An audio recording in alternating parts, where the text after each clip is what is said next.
Sa Panginoon, ano? But before we pray, kailangan natin mag-aral ng salita ng Diyos. Dito sa Matthew chapter 11, verse 28, 29, and 30. Ito yung tinatawag sa portion ng Biblia na the Great Invitation, no? The Great Invitation. Pero ang ating pag-aaralan ngayon, itong verse 28, all ye that labor and are heavy laden. All ye that labor and are heavy laden. Kayo o tayo na mga nagpapagal at nangabibigatang lubha. So verse 28, 29, and 30, the Lord Jesus said, come unto me, all ye that labor and are heavy laden, and I will give you rest. Take my yoke upon you and learn of me, for I am meek and lowly in heart, and ye shall find rest unto your souls. For my yoke is easy, and my burden is light. So verse 28, ito yung mensahe natin, all ye that labor and are heavy laden. Let us pray. Panginoon naming Diyos na dakila at makapangyarihan sa lahat, maraming salamat sa gabing ito na inyo pong ipinagkaloob sa amin. Salamat Panginoong Diyos sa inyong makapangyarihang salita na aming nabasa at aming mapapag-aralan. Dalangin namin, pangunahan niyo po kami, Banal na Espiritu, upang maunawaan po ang mensahe sa gabing ito at tulungan niyo rin po kami na ipaalala sa amin yung mga dapat naming ipanalangin. Patawarin niyo po kami sa lahat ng mga pagkakasala na aming nagawa laban sa inyo. Salamat sa gabing ito, Panginoon. Pagpalain niyo po muli ang bawat isa, maging ang mga makakapanood ng preaching na ito. Salamat po ng marami. Pinupuri ka namin, pinasasalamatan sa dakilang pangalan ni Kristo Jesus naming Panginoon, Diyos at tagapagligtas. Amen. Amen. Okay, makaupo na ang bawat isa. So, all ye that labor and are heavy laden. So, ang buhay Kristiyano, tandaan mo natin, no? Hindi porket mga Kristiyano na tayo, mga anak na tayo ng Diyos, ay exempted tayo sa mga problema, mga kabigatan sa buhay. Amen? Amen. So, hindi tayo exempted. Kaya nga, nandyan yung ating Panginoon. No? Dapat yan nating malaman na habang tayo naglilingkod sa Panginoon, marami talaga tayong mga pagsubok na mararanasan. Amen? Amen. At kapag hindi natin ito maunawaan, at ito ang nakakalungkot, no? May mga Kristiyano na habang naglilingkod sa Panginoon tapos nakaramdam ng mga pagsubok, ang ginagawa nilang remedyo ay lumalayo sa Diyos. Bumabalik sa dati. So hindi po yan ang kasagutan. Mismo sinabi ng Panginoon, come unto me. Amen? All ye that labor. So life is full of labor. Meron talaga itong pagpapagal. Yung labor dito, hindi ito panganganak, ha? Hindi ito panganganak. Yung labor dito yung pagpapagal. No? Yung bang trabaho talaga, it is not, hindi lang ito trabaho, it is a hard work. So ang buhay natin ay meron talagang pagpapagal. At habang nagpapagal ka, meron ding mga pasanin. Amen? Amen. Kaya kung meron kang pasanin sa buhay tapos lalayo ka pa sa Panginoon, ay talagang walang mangyayari sa'yo. Right. Ang tendency niyan, kaya nga yung iba ay akala nila ang kasagutan ay pagpapakamatay. Yung iba nagpapakamatay na lang. No? Pero tayo, ang turo ng Biblia, kapag merong kabigatan sa buhay, anong sabi ng Bible? Lumapit sa akin, sabi ng Panginoon. Bakit? He is the source of strength. Amen. Kahit na, tingnan nyo kahit na si Haring David si Haring David, di ba, magaling ito. Pero anong sabi niya? He always acknowledged that God was his strength. Sabi rito sa Psalm chapter 18 verse 1, sabi ni Haring David, I will love thee. Mamahalin kita. Amen? Amen. When you are in labor, And when you have a heavy laden, mas lalo dapat nating mahalin ang Diyos. Bakit? Kasi siya ang ating kalakasan. Sabi sa verse 1, I will love thee, O Lord. Tapos anong sunod? My strength. My strength. Oh, bakit kaya inunan ni David yung my strength? Kasi siya ay hari ng Israel. No? Alam niyo, ang tao matindi ang responsibilidad kapag siya ay leader. Nakuha niyo? When you are a leader and then you are, di ba? You are holding, a large of multitude people, kailangan mo talaga ng kalakasan dyan. Eh kung wala kang lakas, kung sinabi mong lakas, marami, di ba? Physical strength. Kung ikaw ay nagtatrabaho sa construction, no? Kailangan mo ng physical strength. Kasi ikaw yung tagabuhat ng hollow blocks, tagahalo ng simento, yan ang labor. No? Physical strength, ano pa? Pagdating naman sa, kung hindi ka labor, halimbawa, project engineer ka, ba? Hindi lang physical strength ang kailangan mo, mental strength din. Kasi ikaw yung mag-iisip eh. No? Kita nyo, di ba? Mag-iisip ka, anong dapat mong gawin. Tapos, mag-iisip ka sa project mo, mag-iisip ka pa sa mga tauhan mo na pasaway. So, ganun yan, ganun katindi. Kaya pag dumating yung mga kabigatan, ano sabi ng Panginoon? Come unto me. Hindi solusyon ang paglayo sa Diyos. Ang Panginoon mismo nagsabi, come unto me. Kaya nga, all ye that labor and are heavy laden, no? Pag naranasan mo na yan, at talagang, tandaan nyo to, mararanasan talaga natin magpapagal tayo sa mundong ito. Mararanasan yan. Hindi tayo exempted dyan. No? Kayo mga estudyante, mag-labor kayo sa pag-aaral. Labor kayo, kailangan sabi nga ng Tagalog, di ba, magsunog kayo ng kilay. Kaya nga karamihan ng babae, wala ng kilay eh. No? Hindi sinusunog, inaahit yung kilay. Sabi ko, grade 4 yata ako, nung nabasa ko yan eh. Nagsunog, pagsusunog ng kilay. Mga ano pa lang yun ba, mga sa Tagalog, di ba ano tawag yun? Mga, ano ba tawag yun? Mga dramatic expression, pagsusunog ng kilay. Ano to? Pero hindi pala yun literal. Ibig sabihin yung pagsusunog ng kilay, yung talagang nag-aaral ka. No? Pero ngayon, wala na, hindi na gaanong nagsusunog ng kilay yung ano eh. Yung mga estudyante eh. AI na lang. Di ba? Ganun na lang, tapos labas na. Pag sa research, type na lang sa Google, tapos lalabas na. Pero noon, hindi ganun. Walang mga bulong-bulong sa cellphone, walang ganun. So, matindi ang pagsusunog ng kilay noon. Pero ang mga tao noon, matindi magsunog ng kilay, pero ang kakapal ng kilay. Ngayon, nawala ng pagsusunog ng kilay, mga wala ng kilay. Mga peke na yung kilay. No? Kaya sabi ni David, I will love thee, O Lord, my strength. Ang aking kalakasan. Kaya nga, sabi doon sa Matthew 11:28, come unto me, all ye that labor and are heavy laden. So, when you are in labor, and when you are in heavy laden, ito yung dapat talaga natin unang gawin. Number 1, draw nigh to God.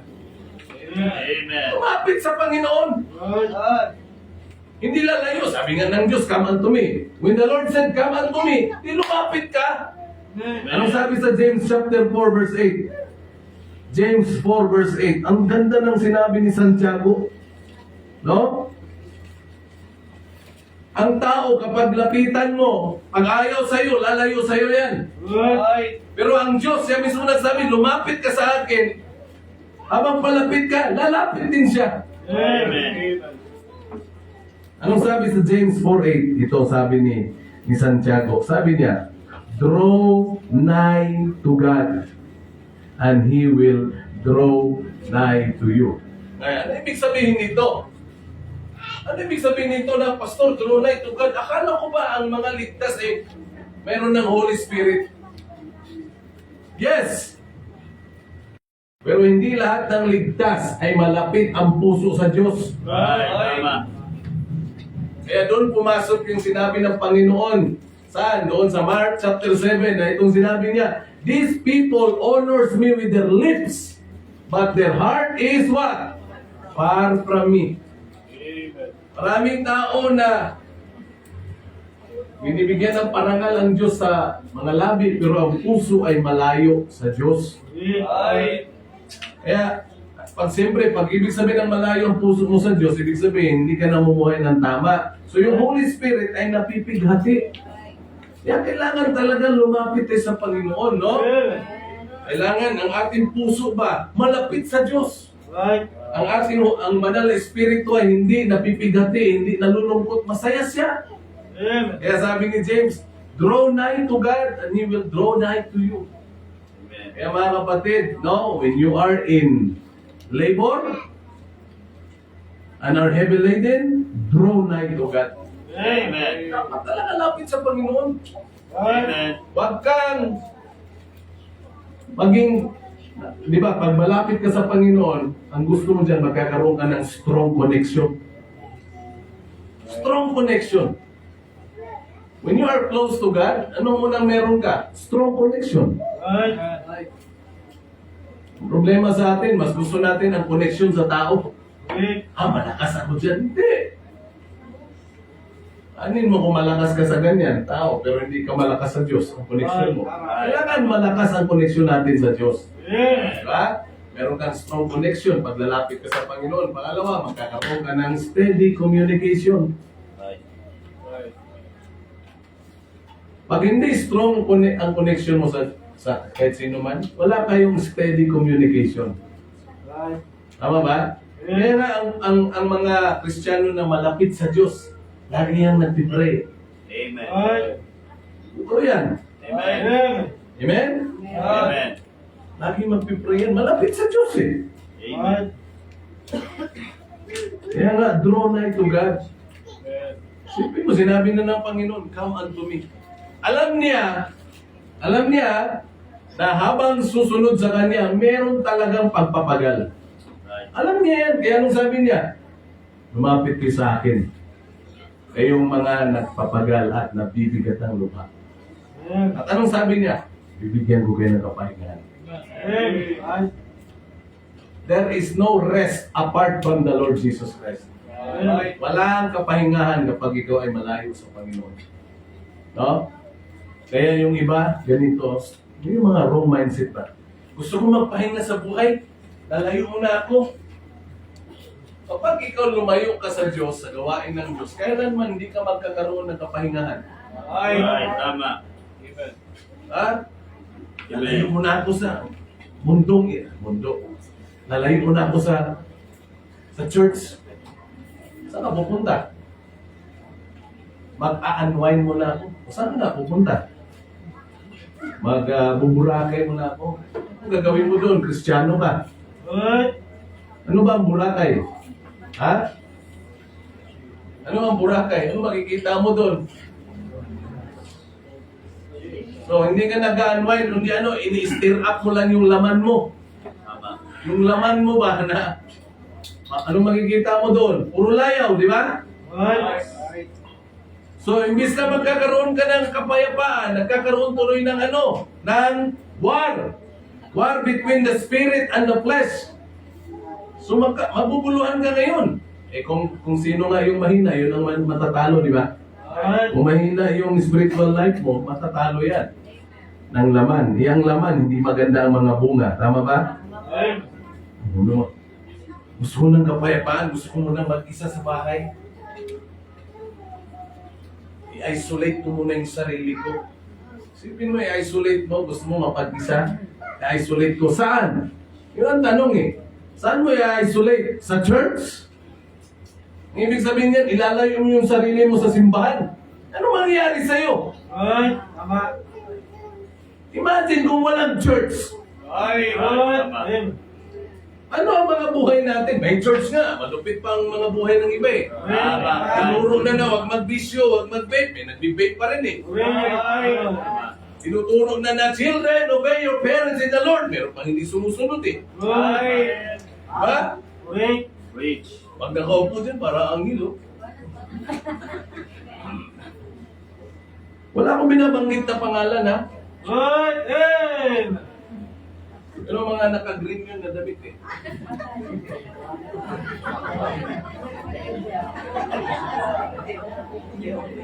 Saan yun? Alvin daw po.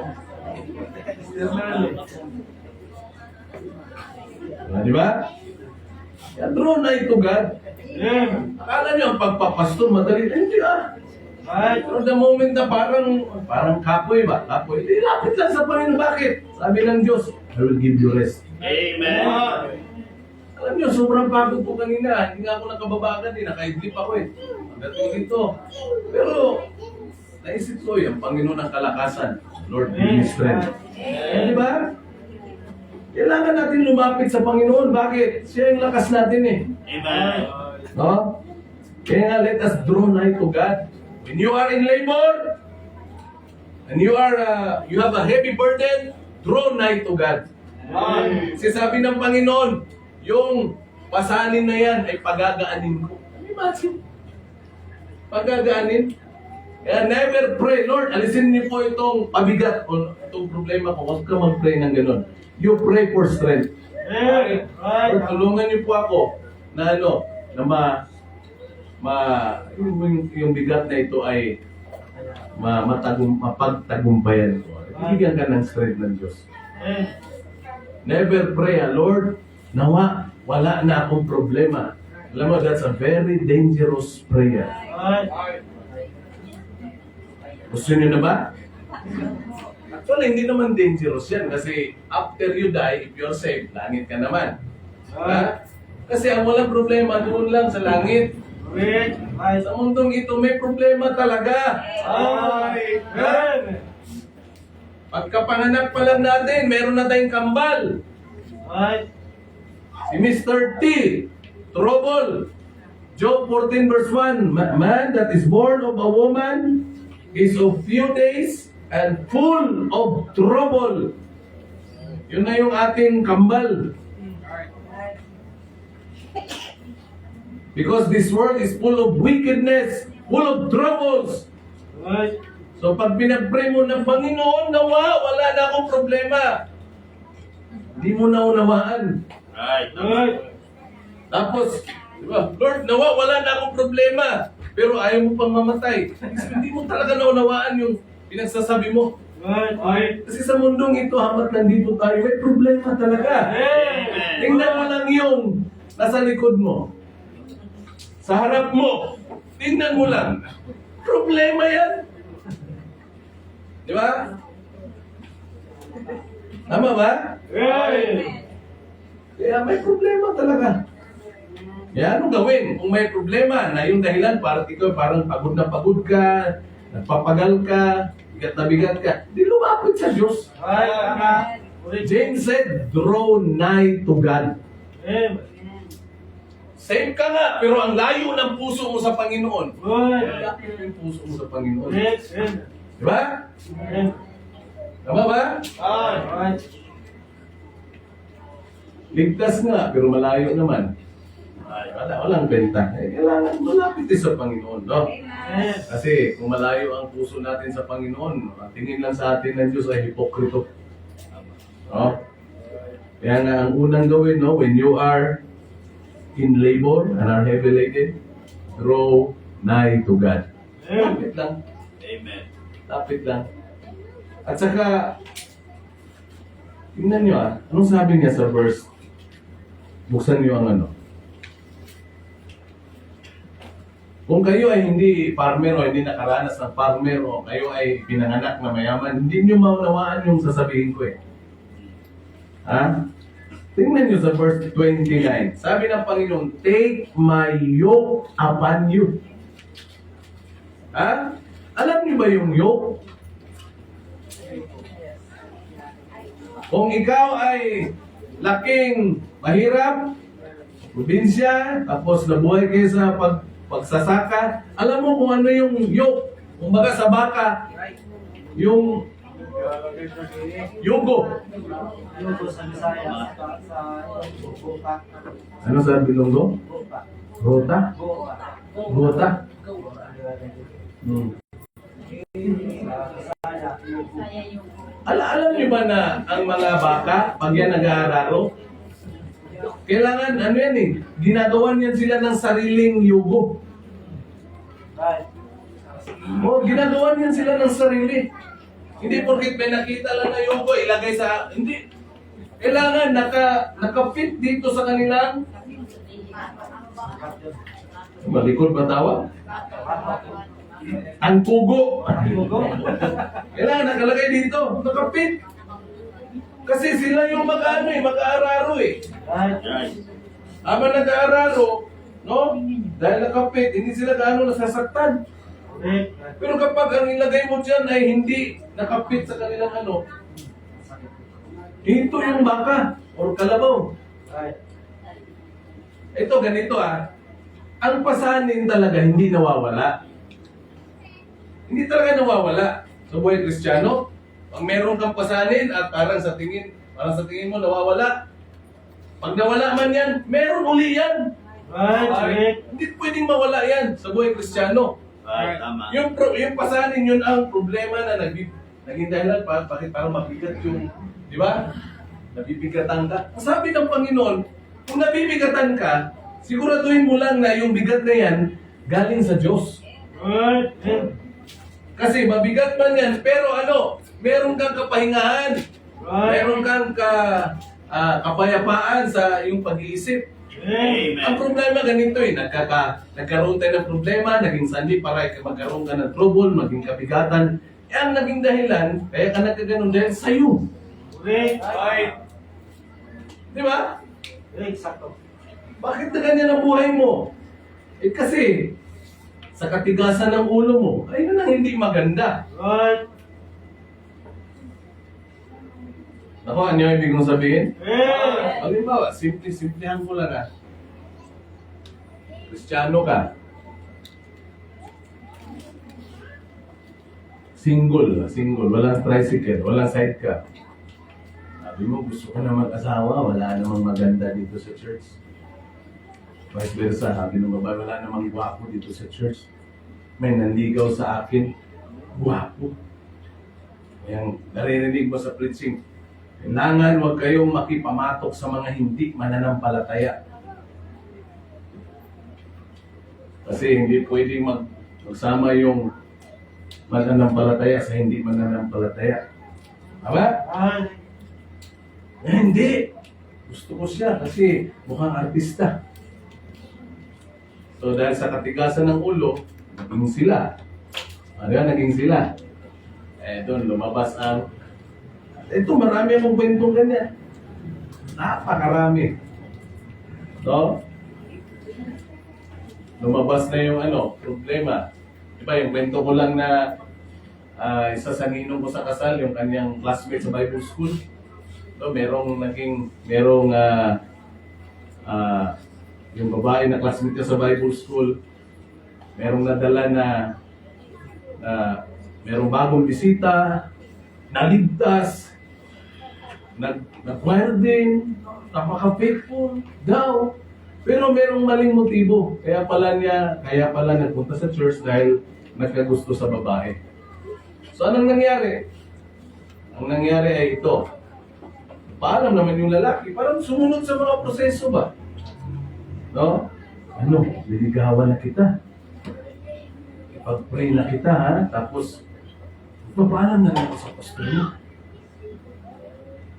Paalam din naman. Sabi ng pastor, ganun ba Brad? Ipag-pray na ka kasi bago ka pa eh. Yung babae nagsabi din, bago pa yan. Mag-pray ka muna.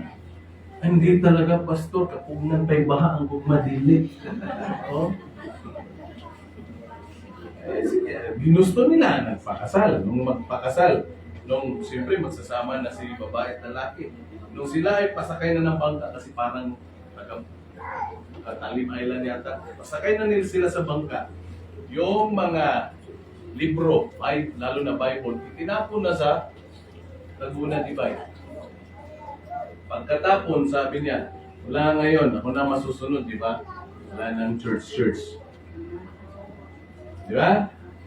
So nagkaroon siya ng matinding kabigatan. Bakit? At yung kabigatan na yun, naging dahilan ng kanyang maling pagpasya. Right. Kuha nyo? Amen. Nalungkot ano? Tapos mga ilang taon, nakita sila nung inom ng pastor. Wow, yung babae na medyo maganda, wala na. Ang laom na ang mata, tapos kulang-kulang ng ngipin, binubugbog pala. Kung meron ng ano doon, meron pang mga, kung meron lang mga videos noon, baka natawag na sa napulko yun. No? Right. Kaya, tandaan nyo ha, sabi ng Panginoon, sabi niya, take my yoke upon you. Kung meron kang pasan-pasan ngayon, siguraduhin mo na yung yoke na yan, yung yogo na yan, Diyos ang naglagay. Right. Ako ano ibig kong sabihin? Amen. Sabihin mo na. Di ba, lagi ko sinasabi, ang problema ay laging apat yan eh. May problema o may pagsubok na binibigay ang Diyos. Mayroong pagsubok na talagang Diyos galing kasi sinusubok ka. Right. Meron namang mga pagsubok o problema na na naging dahilan yung ibang tao. Right. Correct. Yan. Meron din pangatlo. Meron kang trouble, pagsubok, problema na ang dahilan naman ang dyablo. Ka. Pero yung pang-apat, ang dahilan ikaw. Right. Dahil sa pagkatigasan ng ulo mo. Right. Yun ang hindi maganda. Tama. Kaya kung meron man tayong pasanin sa buhay, dapat siguraduhin natin na galing sa Diyos yan. Amen. Kuha nyo? Amen. Amen? Amen. Kaya nga, take my yoke. Take my yoke. Hindi sinabing, take your yoke. Right. Take His yoke. Hindi. Take my yoke upon you. Amen. So habang dala-dala natin yung mga pasanin sa buhay, anong sabi ng Panginoon? And learn of me. Amen. Dapat sa mga kabigatan natin, matututo tayo. Right. Amen. Ha? Amen. Sipin mo, meron kang pasan-pasan na kabigatan, tapos hindi ka pa rin natututo. Right. Pasan-pasan mo, natutunan ko kahit marami akong kabigatan.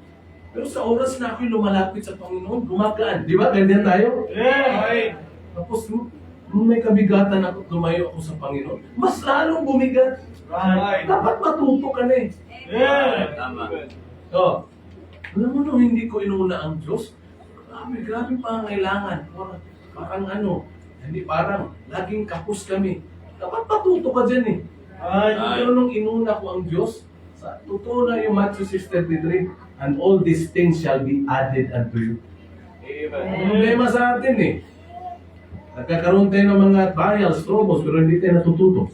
Right. Amen. Dapat matuto ka na. Amen. Amen? Kaya nga, draw nigh to God. Draw nigh. Magkaroon ka ng strong connection sa Panginoon and steady communication. Lapit sa Panginoon. Pangalawa, ito. Sabi ng Panginoon, take my yoke upon you and learn of me. Ano ibig sabihin nito? Pangalawa, ito. Depend on the Word of God. Amen. Yung depend, D-E-P-E-N-D. Ibig sabihin ng depend, rely on, trust on. Remember, the Word of God is dependable. You can trust, you can count on. Pag sinabi ng Diyos, paniwalaan mo. Sabi ng Panginoon, take my yoke upon you and learn of me. Right. Matuto ka sa akin. Siyempre, the Bible is the written Word of God. Amen.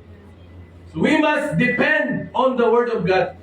Naalala nyo sa Book of Kings, di ba, pag ang Panginoon nagutos, may kwento doon, lagi nakalagay, di mo makalimutan to eh. Lagi nyo mababasa. And the word of the Lord came unto him saying. Lagi nyo mababasa sa Bible yan, sa Old Testament. Amen. And the word of the Lord came unto him saying. So ano ibig sabihin nun? The word of God is dependable. You can count on it, you can rely on it, you can trust on it. Bakit? Ang salita ng Diyos ay makapangyarihan. Amen. Kaya you must depend on the Word of God. Amen. Umasa ka sa salita ng Diyos. Sabi ng Panginoon, learn of me. Ang Panginoon natin, hindi ka kailanman dadalhin sa masamang lugar. Right. Amen? Amen. Depend on me. Learn of me. Kaya nga napaka-importante, laging maalala yung pastor ko. No? Pag nabanggit ko yung learn of me, laging kasunod yan. Kaya nga may Sunday school. Kaya naalala nyo? Ganun lagi yun. Pag nabanggit yung Matthew 11:28, 29, sabi na, and learn of me. Laging kasunod yan. Kaya nga may Sunday school. Kaya nga may Sunday school. Amen. Ako ay natuto ng marami sa Sunday school din. Nung bagong ligtas ako, meron kanya-kanyang department eh. Di ba? Mayroong mga Sunday school teachers. Kasi malaking simbahan eh. Sino teacher niyo noon, Brad? Mother Harris. Oh, nasa langit na. Di ba? Kayo mga ladies, sino ang Sunday school teacher niyo? Oh, si Ma'am Del. Kayo may sino? Oo, tama. Sa inyo. Ha? O, siguro, mga sa langit lang. Ako, ang Sunday school teacher ko noon, si Kuya Jeff. No? Masarap umatin nun eh, kasi palangiti yan eh. Tapos pag nagsung leader yun ay talagang ang paboritong kanta nun, Sunlight eh. Sunlight, sunlight in my soul today. Kasunod yun, Amen! Ganun na yan eh. No? Yun ang pinakamalakas mag-amen. Kaya nga pag-preaching na walang tumatabi sa kanya na mga antukin. Kasi nagigising talaga. Eh meron doon mga antukin nakaupo sa likod. Pagpwesto si Kuya Jeff, pag nag-preach si Pastor, Amen! Sabi nung nasusunod nga na, hindi ko naupo yun. Pagtatabi. Maghanap. No? Ang amen, pwede kang dalawang ibig sabihin nun eh. You are in agreement with the Word of God. Pangalawa, ginigising mo yung katabi mong tulog. Right. Good. Good. Grabe maganda si Kuya Jeff yun. Marami akong natutunan sa Sunday school. Alam niyo, kahit ang lesson, napakinggan mo na yan, every time na nauulit yan, meron ka ulit matututunan. Right. Good. Yung learn of me. Amen. Ganito katindi eh, ang kapangyarihan ng salita ng Diyos na ito. Amen. Bakit? Kasi kahit na napakinggan nyo na, bago pa rin lagi. Right. May bago ka laging matututunan. Amen. No?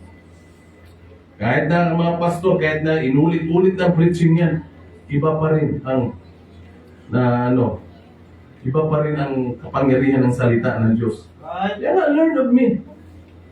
Amen. Huwag kayong matuto sa ibang tao. Sa Panginoon kayo dapat matuto sa salita niya. Siyempre sa pastor, di ba? Dapat sa pastor kayo matuto. Right. Never compare the pastors.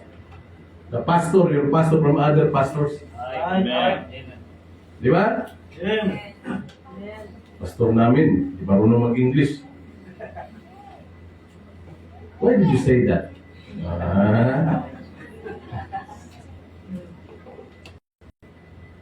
Ano ngayon kung hindi ka marunong mag-English? At least meron kang kumanat sa akin. Si Pastor, pa-English. Sabi ko nga, no? Pero pag kumparahin mo yung gawain, mahirap ka magkumpara eh. Wala yan sa English. Right. Masasabi mo bang successful ka kapag nag-English ka? Kalukuhan. Paano yung Japan?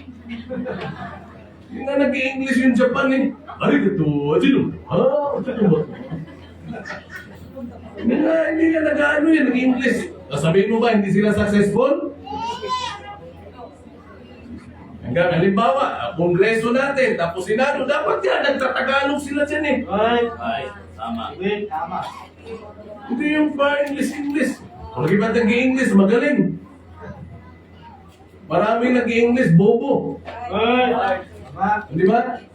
Mas maganda pa yung Tagalog eh. No? Amen. Ganyan, halimbawa, meron silang impeachment. Tagalog dapat. Ay. Your horror. Your horror. Kaya nga, let us depend on the Word of God. Una, draw nigh to God. Pangalawa, depend on the Word of God. Amen. Ito lang salita ng Diyos. Pag sinabi ng salita ng Diyos, gawin mo. Ay. Kaya pag sinabi ng Panginoon na, take my yoke upon you and learn of me. Ha? Ulitin ko kung alam ko lahat tayo may pasanin sa buhay, may mga bumibigat. Siguraduhin mo na yung bigat na yan galing sa Diyos. Amen. Ay. Huwag yung nagkaroon ka ng kabigatan dahil sa katigasan ng ulo mo. Ay. Siguraduhin mo talaga na galing sa Diyos yan. Kasi pag galing sa Diyos yan, siya rin ang magpuprovide ng ng kalakasan, Ay. ng kasiyahan. Sipin mo habang nag-ano ka, masaya ka. Amen. Wala yun. Ay. Kapayapaan. Kapayapa ka. No? Amen. Pero pag yung alam mo na yan ay bunga ng pagkakamali, yan, mahirap yun. Ay. Wala ka talagang rest doon. Amen? Amen. Take my yoke upon you and learn of me. Kaya we must depend on the Word of God. Learn from the Word of God. Amen. Learn from the servants of God. Ay. Ha?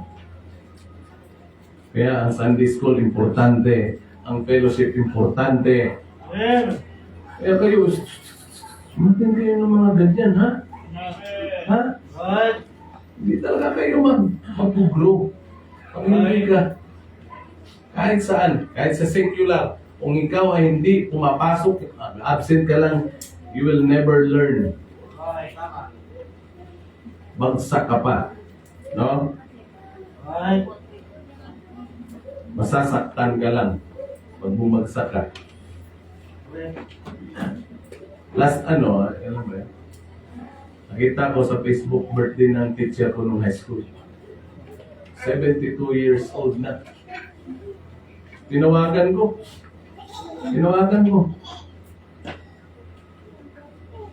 Tuwang-tuwa siya ako. Niya, Doy, inumdum pa rin ka sa kuha, Doy. At sabihin na, inumdum ka pa, nakaalala ka pa sa akin pala. Yes, sir. Sabi ko, ikaw yung isa sa paborito kong teacher. Sabi ko sa kanya, sir, naalala mo ba yung umiyak ka sa akin? Oo, Doy, naalala ko yun. Yun yung nagsabi sa akin na, alam mo, ikaw na, kung nagtarong ka lang, lupignin mo ng valedictorian. Totoo naman di, pero dahil nga sabi, umiyak yun. Sabi, sir, naalala mo yun? Oo naman. Di ba? Amen. So, nandun yung sa panghihinayang ba, regrets, no? Ay. Tama. Eh, mahirap kaya yung magkaroon ka ng panghihinayang. Ay. Pero sa isang banda, hindi man ako, all things work together for good. All things work together for good. Siyempre, birthday niya. Sabi ko sa kanya, sir, ay, kung Gcash number ni mo, natagog, gamay nga pahalipay ba? Di ba? Tuwang-tuwa yung teacher. Amen. No? Yung isa nga doon na pinuntahan ko rin, ganun din. So, binigyan ko lang ng pinost niya sa Facebook ko. Pasalamat siya. No? Amen. Kaya mga kapatid, bakit ko ginawa yun? Kasi I learned something from them. Ay. Ano, pag ikaw ay marunong kang tumanaw ng utang na loob, di ba? Tapos, mayroon ka ng kakayanan na magbigay ng gamay nga pahalipay. Tapos, meron kang something din na ibibigay. Ay. I learned something from them. Oh, sir, pero isa sa talaga sa gusto ko na mabagian ko sila ng Word of God. Yung isa doon na teacher ko, namatay na lang yun. Noong unang bisita ko, hindi na ko naturuan eh. Ganun eh. Pagkaroon sa una, ikaw hindi na. Ano sa kanya, Butch? Hindi ko na mapaano eh. Namatay, cancer dito. Sayang. No? Sabi ko sa kanya, sir, sa punta ko dyan, papasyalan kita. Itong kausap ko, sabi niya, oo, sige, pasyalan mo ako ha. Kaya pupuntahan ko talaga yun at magtuturo tayo ng Word of God. Amen. Anong magutang mo sa... Kasi natuto ka sa kanila eh. Ay. Di ba? Kaya nga, let us depend on the Word of God. No? Learn of me. Learn of me. Alam niyo yung lessons ng Panginoon sa atin? Karamihan, hindi mo magugustuhan eh. Tama ba? Ay. Oo, kasi laging pakontra itong ating laman eh. Yes. Ang dami niyan turo eh. Sasabihin ba naman na, gusto mong sumunod sa akin? Iwanan mo pamilya mo. Meron ba gano'n? Hindi gano'n. Ang sabi niya ganito, yung mga mas mahal nila ang kanilang anak, asawa, trabaho, o sino man nang higit pa sa akin, hindi karapat-dapat sa akin. So hindi nagtuturo ang Panginoon na huwag mong mahalin yung asawa mo, yung anak mo. Hindi niya tinuro ganun. Ay. Ang turo lang niya ay, kung mahal mo yung asawa mo, mga anak mo, dapat mas mahal mo ako. Yun ang turo ng Panginoon. Amen. Di ba? Kasi God is love. At talaga naman, yan ang pinakaunang dakilang utos. Mahalin mo ang Diyos ng buong puso, ng buong kaisipan, ng buong kalakasan. Ay. Ayaw ng Diyos na mas mahal natin yung iba kaysa sa Kanya. Kasi talaga ang dapat unang minamahal. Amen? Amen. Ay. Yan nga, ano pa ba yung deny yourself? Diba? Yung mga lessons ng Panginoon eh. Take up your cross and follow me. You deny yourself. Kaya nga sa buhay Kristiyano, pag alam mong yan ay makakahadlang na sa paglilingkod mo sa Panginoon, you have to deny yourself. Right. Amen. Hindi na mo, hindi pwede. Inuperan ka ng trabaho. Sabi ko nga sa doon sa Kalinga, pag ikaw, di mo pa alam na kung anong panawagan ng Diyos sa buhay mo, tapos ka na, trabaho ka sa Panginoon, sa church. Ay. Kasi, kung hindi ka talaga tinawag ng Diyos, bibigyan ka niya ng trabaho sa labas. Amen. At least hindi ka nakatambay. Ay. Diba? While working for the Lord, kasi ang Diyos naman ang nakakalam kung sino yung tatawagin niya eh. Ay. Habang naglilingkod, papagal para sa Panginoon, pag tatawagin ka niya, talagang tatawagin ka niya. Amen. No? Pag hindi, yan, magkakaroon ka ng mga ito. Pero siguraduhin nyo na yung alok din na trabaho hindi galing sa Diablo ha. Right. Kasi ang Diablo, i-offer din niya lahat para mawala ka sa gawain ng Diyos. Amen. Diba, Matthew chapter 4, sabi ng Diablo sa Panginoon, kita mo yung mga kaharian na yan at kalwalatian. Sabi ng demonyo, ibibigay ko sa iyo yan. Gawin lahat ng demonyo para ikaw lumayo lang sa kanyang kalooban. Right. Kalooban ng Diyos. Anong sabi ng Panginoon? Nasusulat, ang Diyos lamang ang dapat sambahin. Amen? Amen. Ang Diyos lamang dapat sambahin. Ay. Kaya, ang lesson ng Panginoon, kadalasan hindi mo gusto eh. Pero, kung gusto mo na magugustuhan mo yung magiging resulta, kahit hindi mo gustuhin mo na lang. Ay. Ay. No, gustuhin mo kasi pag i-refuse mo yung gusto ng Diyos, mapapahiya ka lang at mahihirapan. Diba? Poverty and shame shall be to him that refuseth instruction. Amen. So, you are heavy laden, ano sabi doon? When you are in labor and are heavy laden, draw nigh to God, depend on the Word of God. Di pangatlo, dwell deep in the Word of God. Ibig sabihin, magpakalalim ka. Amen. Hindi ka lang nagtitiwala ba, kundi talagang lumalalim ka. Right. Amen. Abang tumatagal, nagrurot ka ba, nag-ugat ka. Kaya nga sabi ni Pablo, Colossians chapter 2, may mga tao naniniwala sa Diyos. Tama ba? Right. Lahat tayo naniniwala sa Diyos, pero hindi lahat dito ay umuugat sa salita ng Diyos. Ay. Ay. Totoo, hindi. Amen. Hindi lahat umuugat sa salita ng Diyos. Lord. Amen. Naniniwala ka lang sa Diyos. O nandun ka sa number 2. You depend on the Word of God. You trust the Word of God. You rely on the Word of God. Pero ang tanong, lumalalim ka ba? Right. No? Amen. Colossians 2. Nawa, ang bawat isa ngayong gabi ay talagang umuugat ha. Amen. Kasi pag nakaugat ka sa salita ng Diyos, kahit na may darating na bagyo sa buhay mo, hindi ka mawawala sa gawain ng Diyos. Yung mga hindi nakaugat, kunting ano lang, kunting ihip lang ng hangin. Buwal ka agad. Right. Colossians 2, verse 6, verse 7. Sabi dyan, no? As ye have therefore received Christ Jesus the Lord. Anong sabi? So walk ye in Him. Rooted. Kaya yun ang sinabi ko. Dwell deep. Amen. Amen. Dwell deep. Magpakalalim ka. Dwell deep. Rooted and built up in Him. And established in the faith. Siyempre, ang root, pag sinabi mong root, saan papunta yung root? Ha? Mailalim yan. Di ba?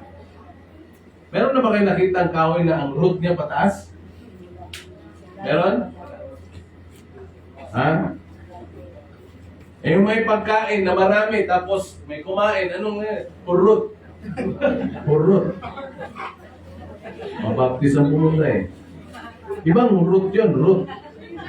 Purot. Ubus ba? Rooted and built up in Him and established in the faith as ye have been taught. Diba, habang tinuturuan ka, lalo kang lumalalim. Amen. Yun pala yun. Learn of me, habang natuturuan tayo, mas lalo tayong lumalalim. Amen. Tingnan nyo, pag hindi ka lumalalim, kunting ano lang. Problema lang. Mabulyawan ka lang. Nakikipag-away ka na. Right. No? Pwede ko ba siyang ireklamo? Binulyawan ako eh. Hindi nyo alam yan. Ano? Hindi nyo alam yung kanyang kwento. No? Rooted. Nakaugat ka. And built up in Him and established in the faith as ye have been taught, abounding with thanksgiving. Beware lest any man spoil you through philosophy and vain deceit. Ang daming mga pilosopong tao ngayon. Right. Nagkalat, nasa Facebook, no? Pag ikaw ay nakinig doon, tapos hindi ka nakaugat sa salita ng Diyos, madadala ka sa kanila. Right. No? Ano ba? After the tradition of men, after the rudiments, yung rudiments, ang ibig sabihin niyan ay basic principles, no, of the world and not after Christ. Minsan, ang gusto mo na yung mga prinsipyo ng sanlibutan, hindi na prinsipyo ng Panginoon. Right. Tama. Tingnan yung prinsipyo ng Diyos. Ibang-iba sa prinsipyo ng tao. Amen. Diba, sinabi ko palagi ang prinsipyo ng Diyos, diba? Gusto mong tumaas, ito prinsipyo ng Panginoon, ha? Gusto mong tumaas, magpakababa ka. If you want to go up, go down first. Tama? If you want to gain something, give first. Pero sa mundo, iba. Right. Gusto mo magkaroon, mag-ipon ka. Di ba? Tama. Kailangan meron kang, di ba? Maraming ganun eh. Pero sa Diyos, iba eh. Amen. Kaya kung wala kang pananampalataya sa Diyos, hindi mo talaga gagawin. Right. Di ako magbibigay, commitment ko, huwag na. Kasi baka, alam mo na, nandun natin ngayon, paano kung magkasakit ako? Saan ako kukuha kung wala akong naisiksik? Pero alam niyo ba na that's not living by faith? Right. Hindi naman din tinuro sa Bible na magbaldas ka ng pera. Hindi naman tinuro. Kaya you have to spend your money wisely. Right. Tama? Pero, it is more wise and biblical kapag nagbigay ka sa Panginoon. Amen. Kasi ang Panginoon may control ng lahat eh. Right. Tama. Siya may control ng lahat. Kahit na nag-ingat ka, pag walang pag-iingat sa iyo ang Diyos, dali ka pa rin. Kailangan buti. Ha? Ulitin ko ha. All ye that labor and are heavy laden. Number 1, anong gawin mo dapat? Draw nigh to God. Amen. Lapit ka sa Diyos. Lapit mong puso mo dapat hindi malayo. Pangalawa, depend on the Word of God. Pagtiwalaan mo salita ng Diyos. Pero bakit yung huli? Dwell deep on the Word of God. Kasi nga, maraming tao naniniwala lang sa Word of God. Pero hindi malalim. Malalaman mo, hindi malalim kasi makikita mo yan sa pamumuhay. Tama. No? Makikita mo yan sa pamumuhay. Pero kapag ikaw ay talagang nakadepende ka sa salita ng Diyos at lumalalim ka, mag-iba ang buhay mo. Ha? Ito yung kailangan natin ngayon, no? Ha? Gusto mo maging successful? Ito ang gawin mo. Sundin mo to. Amen. Yung mga young people, anong gusto nyo?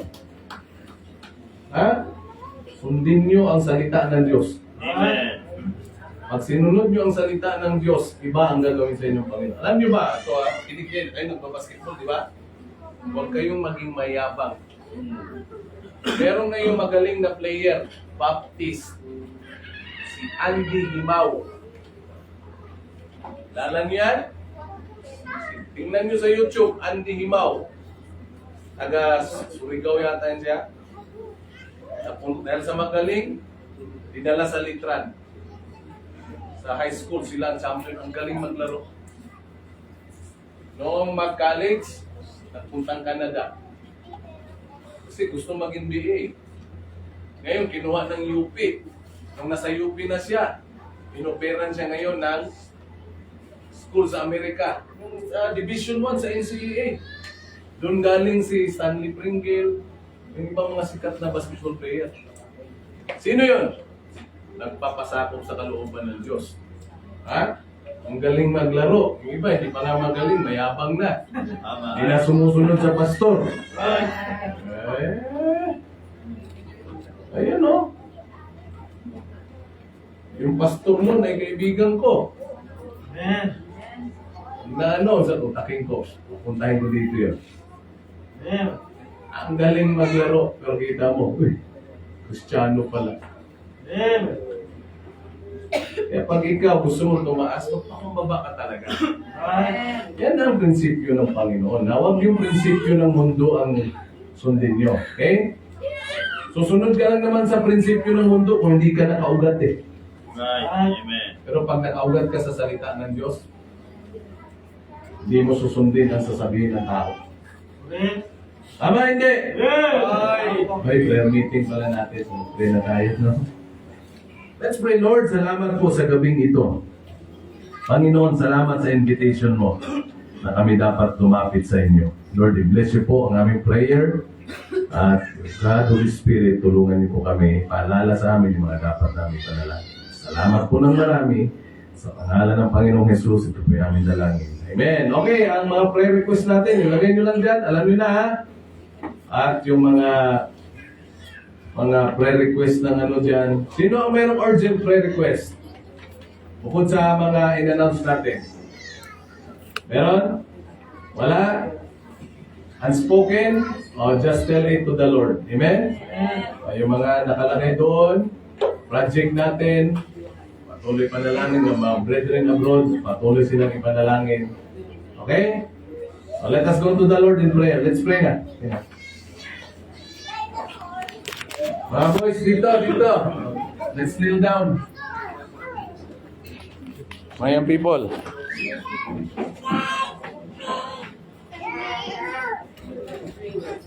Thank you for watching. Ito po yung crowd natin ngayong prayer meeting sa ngayong gabi. And marami tayo ngayon, no? Mayroon pa sa kusina. Ito. Mag-pray. Okay? Okay, thank you for watching. God bless us all.